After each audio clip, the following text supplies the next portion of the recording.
Next, a candle is placed at a distance of 30 centimeter from the convex lens of focal length 20 centimeter from the lens. The size of the images will be. तुम्हें u given है, u हमेशा हम left में रखते हैं, हमेशा नहीं मतलब जनरली लेफ्ट में रखते हैं, तो u इज नेगेटिव -30 सेंटीमीटर, है ना। ऋषि पहले क्वेश्चन पढ़ाकर, तो डिस्टेंस है क्रिश ठीक है, क्रिश ठीक है 30 सेंटीमीटर। लेंस कौन सा है, कॉन्वेक्स। जब हमने ऑप्टिक्स किया था तो हमने ये किया था कि कॉन्वेक्स लेंस की सारी चीजें यू को छोड़कर पॉजिटिव और कॉनकेव की नेगेटिव। तो कॉन्वेक्स लेंस है, मिरर हो या लेंस हो, ये बात दोनों में ही है कि कॉनकेव लेंस या मिरर ऑलमोस्ट चीजें नेगेटिव होंगी और कॉन्वेक्स में पॉजिटिव होंगी एक्सेप्ट यू, क्योंकि यू को हम जनरली लेफ्ट में रखते हैं, अपोजिट साइड में रखते हैं इंसिडेंट लाइट की, है ना। तो यू तो नेगेटिव आ गया 30 सेंटीमीटर। कॉन्वेक्स लेंस है, फोकल लेंथ होगी पॉजिटिव, कितनी दे रखी है 20 सेंटीमीटर। नेचर बताना है या साइज बताना है उसका, तो v निकालोगे, लेंस है तो लेंस फॉर्मूला यूज करोगे, जल्दी फटाफट करो, जल्दी अपने हाथों से निकालो, वेरी गुड।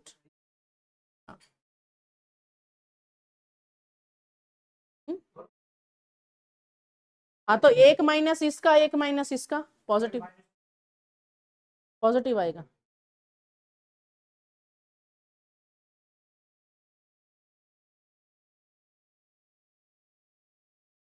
नहीं, पर इसमें माइनस नहीं होता, इसमें होता ही प्लस है, इसलिए माइनस ही आएगा। लेंस का माइनस होता है प्लस, लेंस में प्लस v बाई यू होता है, तो u नेगेटिव हो गया तो मैग्निफिकेशन नेगेटिव में आ गई, समझ गए। मिरर में रियल एंड इन्वर्टेड इमेज यहां बनती हैं और लेंस में real and inverted image right side में बनती हैं, तो राइट साइड वाली पॉजिटिव होती हैं। तो ये जो इमेज बन रही है ये क्या होगी, रियल एंड, जब मैग्निफिकेशन नेगेटिव आती है, इसका गूगल है क्या करे जा रहे हो, अगर किसी का मैग्निफिकेशन नेगेटिव आती है मतलब रियल एंड इन्वर्टेड इमेज होगी, और अगर प्लस आती है तो वर्चुअल एंड इरेक्ट, ठीक है। तो लेंस फॉर्मूला हमने यूज किया 1/v minus 1/u is equal to 1/f, तो यहां से v आया हमारे पास 60 सेंटीमीटर। इसका मतलब राइट साइड पे इमेज बन रही है, रियल एंड इन्वर्टेड इमेज बनती है लेंस में राइट पे और मिरर में लेफ्ट पे। मैग्निफिकेशन साइज बताना है हमें, मिरर में मैग्निफिकेशन का फॉर्मूला होता है, अंशवीर आवाज नहीं मेरे तक बिल्कुल भी, तो मिरर में फॉर्मूला होता है -v/u, माइनस होता है, लेकिन लेंस में माइनस नहीं होता, v/u होता है, सिर्फ इसका नेगेटिव होगा, इसके नेगेटिव की वजह से मैग्निफिकेशन नेगेटिव आएगी क्योंकि -30 होगा। तो इसका मतलब डबल बन रही है, डबल द एक्चुअल। अगर पूछा जाता कैसी इमेज बन रही है तो रियल एंड इन्वर्टेड। 30 सेंटीमीटर का ऑब्जेक्ट है, इमेज 60 सेंटीमीटर की बन रही है तो डबल बनी, ठीक है। डाउट है कोई, क्या हुआ अंशवीर, पॉजिटिव होगी इमेज तो पॉजिटिव ही है, रियल एंड इन्वर्टेड, मैग्निफिकेशन का पॉजिटिव आएगा तो वर्चुअल एंड डायरेक्ट लेफ्ट पे बनेगी फिर। हाँ पॉजिटिव में वर्चुअल एंड डायरेक्ट बनती है और नेगेटिव में रियल एंड इन्वर्टेड बनती है, यही तो बताया था अभी, आधी बातें सुनते हो तुम, है ना, ये ऑप्टिक्स में किया भी था। नेक्स्ट है when an object is placed too high in the sky, बहुत ऊंचाई पे किसी हाई माउंटेन पे है वेट, ठीक है, तो mass decreases and weight increases, both mass and weight decreases, mass remains the same and weight decreases, या mass remains the same and the weight increases.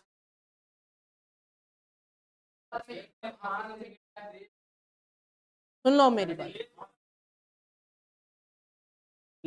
कहीं रखा हुआ है मतलब कहीं पहुंच गया है, मान लो मैं किसी पहाड़ पे चली जाऊं तो मेरा वेट और मास क्या रहेगा अर्थ सरफेस की कंपैरिजन। सुनो मेरी बात, जब हम हायर एल्टीट्यूड्स पे जाते हैं ठीक है, तो द स्मॉल जी जो एक्सेलरेशन ड्यू टू ग्रेविटी है दैट डिक्रीजेस। वेट का फॉर्मूला होता है W is equal to m g. जो स्मॉल जी है, स्मॉल जी इज एक्सेलरेशन, एक तो आवाज नहीं, small g is acceleration due to gravity, it vary from place to place. Centre पे 0 हो जाएगी, कहीं इंक्रीज होगी कहीं डिक्रीज होगी, वो डिपेंड करेगी डिस्टेंस के, inversely proportional to the R square. तो जैसे ही हम ऊंचाई पे जाते हैं, जैसे ये अर्थ सरफेस है, ठीक है, रेडियस होगी r, आप हाइट पे जा रहे हो मतलब अर्थ सरफेस से ऊपर h हाइट पे, तो इसका मतलब, और जो स्मॉल g है उसका रिलेशन होता है कैपिटल G के साथ gm upon R square. R square होता है ना, तब r में आपने क्या ऐड कर दिया, h भी ऐड कर दिया, तो gm upon R plus H whole square. तो पहले के कंपैरिजन में r और बढ़ गया, पहले सिर्फ इतना ही डिस्टेंस था, अब डिस्टेंस ज्यादा हो गया, डिस्टेंस ज्यादा हो गया तो g की वैल्यू कम हो गई, क्योंकि इनवर्सली प्रोपोर्शनल है डिस्टेंस के स्क्वायर के। तो हाइट पे जाओगे तो पहले के कंपैरिजन में r ज्यादा हो गया, तो यहां पे आके g की वैल्यू क्या हो जाएगी, डिक्रीज हो जाएगी। तो g की वैल्यू डिक्रीज हो रही है, और वेट का फॉर्मूला क्या है, W is equal to m ji.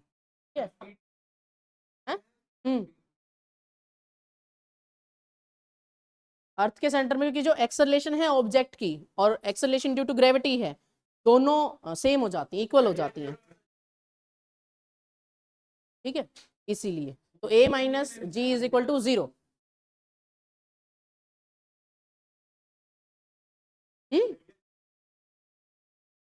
Answer C, हाँ। और मास, कहीं भी चले जाओ, किसी माउंटेन पे, सैटेलाइट में, मून पे, कहीं भी चले जाओ, मास रिमेन्स सेम। मास सिर्फ एक ही केस में चेंज होता है, which is theory of relativity, E is equal to M C square, सिर्फ वही आइंस्टाइन की जो इक्वेशन है, नहीं सेम रहता है, मास और चार्ज सेम रहते हैं, नहीं मास डिफेक्ट में था वो, ये थ्योरी ऑफ रिलेटिविटी में ही है, ठीक है, तो मास चेंज हो जाता है। हाँ हाँ, तो ये इक्वल हो जाता है उसके एक्सेलरेशन ऑफ द ऑब्जेक्ट के, तो दोनों ए और जी दोनों इक्वल इक्वल हो जाते हैं, इसलिए वो 0 हो जाता है। 12 माइनस 12 कितना आया, 0, इसीलिए ऑब्जेक्ट एक्सेलरेट कर रहा है, उधर से ग्रेविटी लग रही है, उसको acceleration due to gravity provide किया जाएगा, तो दोनों की एक्सेलरेशन इक्वेट हो जाती है, इक्वल हो जाती है, इसलिए वो 0 हो जाता है, ठीक है। तो वेट 0 होता है सेंटर ऑफ अर्थ पे, ये ग्रेविटेशन में करेंगे, सेंटर ऑफ अर्थ पे भी, फ्री फॉल के केस में भी यही होता है, जब कोई ऑब्जेक्ट गिर रहा होता है तो उसकी एक्सेलरेशन इज इक्वल टू कितनी हो जाती है, एक्सेलरेशन ड्यू टू ग्रेविटी के इक्वल हो जाती है, तो वहां पे भी उसका वेट कितना हो गया, 0। ऐसे ही सैटेलाइट में भी, सैटेलाइट भी क्या कर रहा है, फ्री फॉल में, ठीक है, फ्री फॉल में है, वहां पे भी उसकी acceleration is equal to acceleration due to gravity, तो वो भी इक्वेट हो गई, इसलिए वहां भी वेट 0। तो सैटेलाइट हो, फ्री फॉल का केस हो, या at the centre of earth हो, तीनों ही केस में वेट कितना होगा, इज इक्वल टू 0। तो जब हायर एल्टीट्यूड्स पे या too high in the sky जाओगे, जी डिक्रीज हो जाएगा, because it is inversely proportional to the distance square, g कम हो जाएगा तो वेट भी क्या हो जाएगा, डिक्रीज हो जाएगा, but mass of the object remains same, ठीक है। हमने वेट का और मास का कंसेप्ट किया था काइनेमेटिक्स में भी, पूछ लूं, मनजोत व्हाट्स योर वेट, ਤੁਹਾਡਾ वेट की है, हाँ वेरी गुड, या फिर हाँ वेट केजी नहीं, केजी वेट, ठीक है, केजी फोर्स होता है, तो 63 केजी वेट या 630 Newton, and your mass 63 KG, and your mass on moon,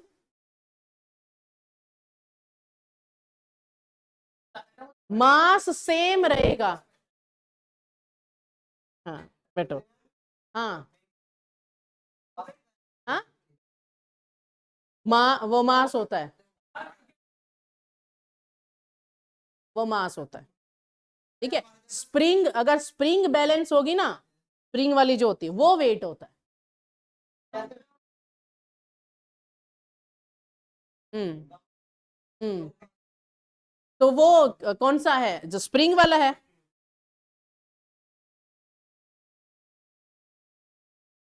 तो वो जो मास है वो हीट की फॉर्म में रिलीज होता रहता है, कम होता रहता है। ठीक है, एक पर्टिकुलर टाइम की बात हो रही, तुम अपनी बॉडी में से फैट को या उसको कम करोगे तो कम होगा ही।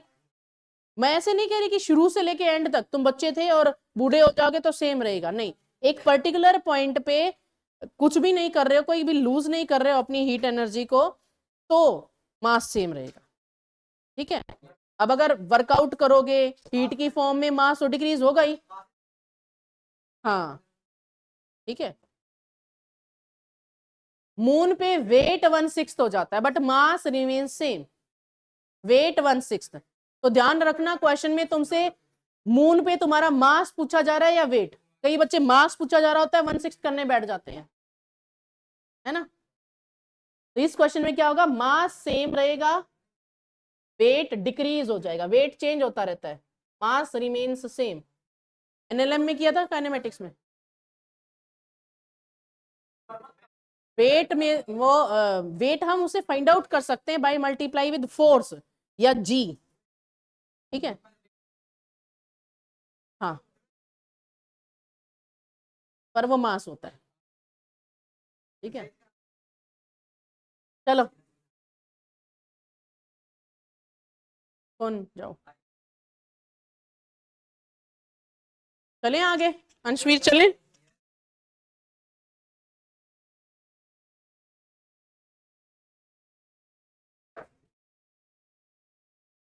हाँ जी, 4 चार्जेस से पहले क्वेश्चन सुनोगे, फिर मैं किसी एक पर्टिकुलर बच्चे से पूछूंगी, फिर एक्सप्लेन करूंगी, बीच में आवाज नहीं आनी चाहिए। 4 charges A, B, C and D exist in a region of space. Charge A attracts B. Charge A attract कर रहा है B को, ठीक है, but B repels C. B क्या कर रहा है C को, रिपेल कर रहा है। C repels D. A और B में अट्रैक्शन है, सी और बी और सी में रिपल्शन है, सी और डी में भी रिपल्शन है। And D is positive charge, अगर डी पॉजिटिव है, इन दोनों में रिपल्शन है, इसका मतलब सी भी पॉजिटिव हुआ। सी बी को रिपेल कर रहा है, मतलब बी भी पॉजिटिव हुआ। बी ए को अट्रैक्ट कर रहा है, नेगेटिव हुआ। ये क्वेश्चन आसान होते हैं पर थोड़ा सा टाइम लेते हैं। अच्छा, ये इसको रिपेल कर रहा है, अच्छा ये अट्रैक्ट कर रहा है, ये कर रहा है। हाँ, तो ए आएगा नेगेटिव, ठीक है, signs of A and B, तो negative and positive, negative and positive respectively. हाँ हाँ, ठीक है। तो opposite charges attract each other and same और like charges repel each other. ये इलेक्ट्रोस्टैटिक्स में करेंगे, हो गया। तो A option, negative and positive respect.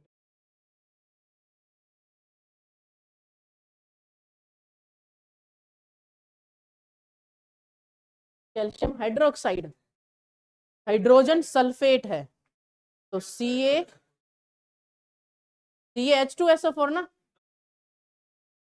Ca, calcium hydrogen sulphate, देख लेना क्या है। CaHSO4, केमिस्ट्री में कर लेना, सर आएंगे, मैडम आएंगे।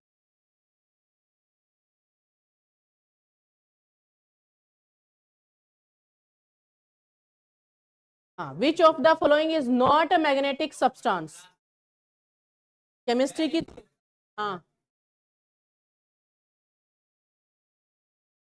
नहीं, रिपेल करते हैं तो सिर्फ पोलैरिटी की वजह से करते हैं, वो सिर्फ डिस्टेंस दूर जाता है, वो पॉजिटिव नहीं होते। पॉजिटिव नेगेटिव तो फ्रिक्शन, इंडक्शन या कंडक्शन की वजह से होता है, चार्ज ऑरिजिनेट होता है उनपे। रिपेल कर रहे हैं तो सिर्फ दूर भागेंगे और कुछ नहीं चेंज होगा उनमें, सिर्फ फोर्स लग रही है। ध्यान यहाँ अंशवीर, ध्यान यहाँ बेटा। Which of the following is not a magnetic substance, iron है, कोबाल्ट है, निकल है, कौन सा नहीं है, ब्रास। ठीक है, वो सब्सटेंस पढ़ते हो ना, डायामैग्नेटिक, पैरामैग्नेटिक, फेरोमैग्नेटिक। तो आयरन, कोबाल्ट और निकल फेरोमैग्नेटिक है, स्ट्रांगली अट्रैक्ट होते हैं बाय द मैग्नेट, तो मैग्नेटिक सब्सटेंस है ये तीनों।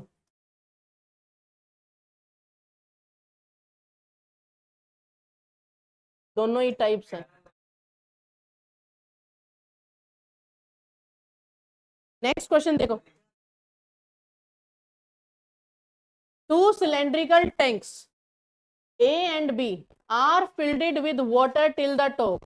देखो शेप अलग अलग नजर आ रही है, साइज अलग अलग नजर आ रहा है ना, शेप एक ही सिलेंड्रिकल है बट साइज अलग अलग है, यानी कि सरफेस एरिया इसका 5 मीटर स्क्वायर है, इसका 10 मीटर स्क्वायर है, पर वाटर से भरे हैं, मतलब दोनों में सेम लिक्विड है। For the pressure exerted by the liquid column on the bottom of the tank is, देखो जो प्रेशर है, केस प्रेशर है, उसका फॉर्मूला होता है या हाइट की वजह से P is equal to H, या तो तुम बोल लो, फिर औरों को नहीं समझ में आता जिसको नहीं पता है। तो प्रेशर का formula due to height H होता है P is equal to H rho G। अभी मैंने बताया था हाइट हम हमेशा कहां से लेते हैं, फ्री सरफेस से, टॉप से, ठीक है, तो हाइट दोनों की सेम है, तो अगर हाइट सेम है, अब प्रेशर डिपेंड करेगा यहाँ पे बिल्कुल बॉटम में जो प्रेशर होगा ड्यू टू हाइट H होगा, तो हाइट पे डिपेंड करता है डेंसिटी, क्योंकि दोनों में ही वाटर है मतलब सेम डेंसिटी है। एक्सेलरेशन ड्यू टू ग्रेविटी भी दोनों में सेम लगेगी क्योंकि सेम हाइट पे हैं दोनों, और लिक्विड की भी हाइट सेम है, तो इसका मतलब दोनों में जो प्रेशर होगा at the bottom that is also same, तो PA is equal to PB। तो ये एक कंसेप्ट होता है हाइड्रोस्टैटिक पैराडॉक्स। हाँ सी है, सी है, दोनों में इक्वल होगा, क्यों होगा, प्रेशर डिपेंड्स ऑन, क्योंकि देखो डेंसिटी और G तो दोनों का सेम है, तो pressure depends on the height of the liquid column, as the height of the liquid column in both the containers is same, that's why pressure at the bottom of water at both the containers is also same. It is known as hydrostatic paradox, that pressure of a liquid column due to height H depends on the height, not on the shape or surface area। तो जो pressure है वो height पे depend करता है, ना कि shape पे या सरफेस एरिया पे। This is known as hydrostatic paradox, hydrostatic paradox. बात समझ में आया कि हाइट पे डिपेंड करेगा प्रेशर, शेप पे या सरफेस एरिया पे डिपेंड नहीं करेगा। समझ गए विदाउट? तो C option, pressure in tank A is equal to pressure in tank. Next है, a ball is dropped from a high window, ठीक है, बॉल को ड्रॉप किया गया एक हाई विंडो से of a tall building and falls for 3 seconds, मतलब उसको रेस्ट से ड्रॉप किया गया तो इनिशियल वेलोसिटी 0 है, टाइम 3 सेकेंड्स है। What is the distance it has fallen from where it was released, जहां से इसको रिलीज किया गया था वहां से नीचे तक की हाइट निकालनी है। नेगलेक्ट द एयर रेजिस्टेंस और G को 10 लेना, फटाफट करो। टाइम पीरियड का फॉर्मूला हमने टाइम का फॉर्मूला किया था फ्री फॉल में। अगर टाइम पीरियड का फॉर्मूला नहीं पता तो देखो UT और H, H मतलब हाइट यानी कि डिस्प्लेसमेंट S, तो जहां S की और टाइम की बात हो तो वो कौन सी इक्वेशन होती है एक्सेलरेटेड मोशन की? काइनेमेटिक्स में 4 इक्वेशंस पढ़ी थी, फोर्थ nth डिस्टेंस के लिए थी तो 3 बची। पहली V is equal to U plus AT, दूसरी S is equal to UT plus half AT square, तीसरा V square minus U square is equal to 2AS। तो जब टाइम और S गिवन हो तो दूसरी लगती है, तो दूसरी निकाल के इनिशियल वेलोसिटी 0 कर लोगे तो वही टाइम पीरियड वाला फॉर्मूला आ जाएगा, T is equal to √2H upon G। ठीक है, रूट को हटा दो, T स्क्वायर हो जाएगा, G वहां पे 10 पुट कर दो और 2 नीचे डिवाइड में चला जाएगा, तो वहां से H की वैल्यू आ जाएगी कितना, कितनी आई 45 मीटर। अंशवीर कितनी कह रहे थे तुम? 45। हो गया मानव, समझ में आ रहा बेटे? कोई बात नहीं, इससे कर लो, इससे कर लो, सेम ही चीज है। यहां पे भी दूसरी इक्वेशन लगाओगे तो u t plus half a t square, a मतलब जी से रिप्लेस हो जाएगा मोशन अंडर ग्रेविटी में, और ये एस मतलब हाइट, इनिशियल वेलोसिटी 0 तो ये कंपोनेंट 0 हो जाएगा। हाफ जी 10 दे रखा है, टाइम 3, स्क्वायर हो जाएगा 9, तो ये आ जाएगा 45 मीटर। मनजोत कोई प्रॉब्लम है बेटे? हमें फास्ट करना पड़ रहा है क्योंकि टाइम कम बचा है तुम्हारे पास। तुम लोग का, लेकिन इनका तो है ना बेटे, 6 को है, करवा देंगे, अरे ये करवा देंगे पहले, ठीक है? नहीं नहीं नहीं नहीं, ये कोई बात नहीं बेटा, वो नहीं करना यहाँ से। अगर अच्छे बच्चे हो तो तुम्हें पता है ये चीजें हो जाएंगी, डोंट टेक रिस्क, क्योंकि वहां पे सेंटर भी वो होता है।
चलिए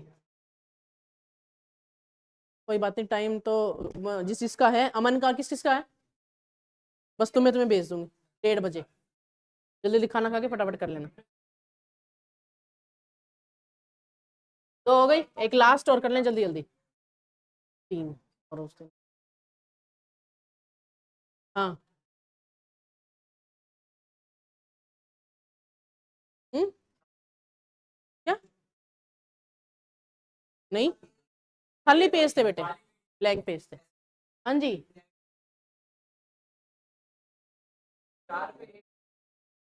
0.33 है, ठीक है, देख लेना। हाँ जी, third paper,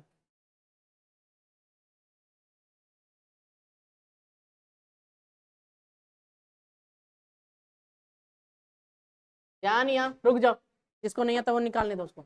are initially moves, इसका मतलब इनिशियली है, तो स्पीड कितनी दे रखी है उसकी, 32 मीटर पर सेकंड, तो इनिशियली है तो मतलब initial velocity 32 metre per second, slows down, इसका मतलब किसी 32 मीटर पर सेकंड से चल रही थी, अपोजिंग फोर्स लगी, जैसे कार है, ब्रेक सप्लाई हो जाए तो वो धीरे धीरे रुकती चली जाएगी, तो अपोजिंग फोर्स लगी उस पे at the rate of -2 metre per second square.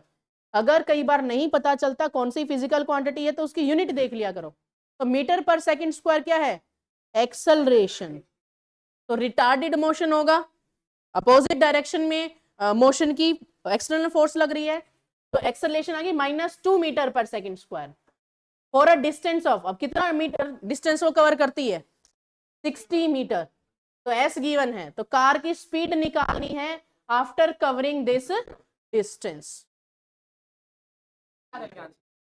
तो वी निकालना है तुम्हें, कितना आता है, तो उन चारों इक्वेशंस में से मेरे तक तो आवाज पहुंचनी नहीं चाहिए बिल्कुल भी, जिसको फाइंड आउट करना चुपचाप अपना करो, जहां पे u v a और s दे रखा, वो कौन सी इक्वेशन है, third, v square minus u square is equal to 2as, kinematics के देख लेना एक बार, इसीलिए मैं कह रही थी काइनेमेटिक्स के इक्वेशन पे बेस्ड क्वेश्चंस आते हैं।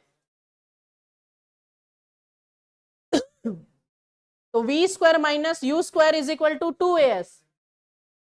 रामदेव, तो यू स्क्वायर 32 स्क्वायर कर दो 2a minus 2s 60, find out करो कितना आता है। v कितना होगा 28, ठीक है। तो v is equal to 28 metre.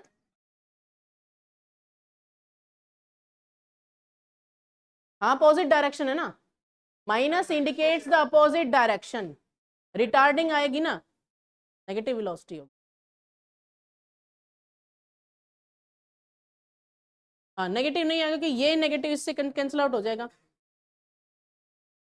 जो भी आ रहा है वो डायरेक्शन के लिए है।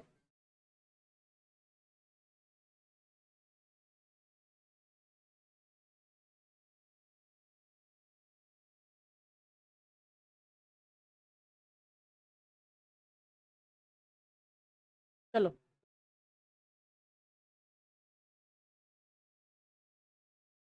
A girl on the beach watching water waves sees 4 pass by in 2 seconds. बीच में बैठी एक लड़की, 4 वेव्स पास हो रही हैं 2 सेकंड में। इसका मतलब 1 सेकंड में कितनी पास हो रही हैं 2, ठीक है। Number of oscillations completed in 1 second, उसको हम क्या कहते हैं फ्रीक्वेंसी। तो 1 सेकंड में 2 वेव्स पास हो रही है, इसका मतलब फ्रीक्वेंसी आ गई 2 हर्ट्ज। फ्रीक्वेंसी दे रखी है, ईच विद वेवलेंथ दे रखी है 0.5 मीटर, स्पीड निकालनी है। थोड़ी देर पहले भी फर्स्ट पेपर में भी हमने फॉर्मूला किया था v is equal to nu lambda, देखो कितना आता है।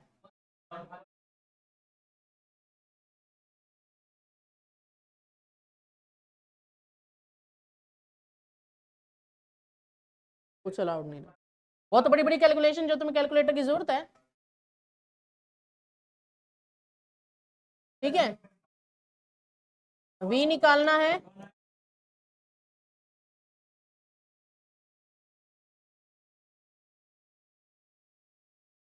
1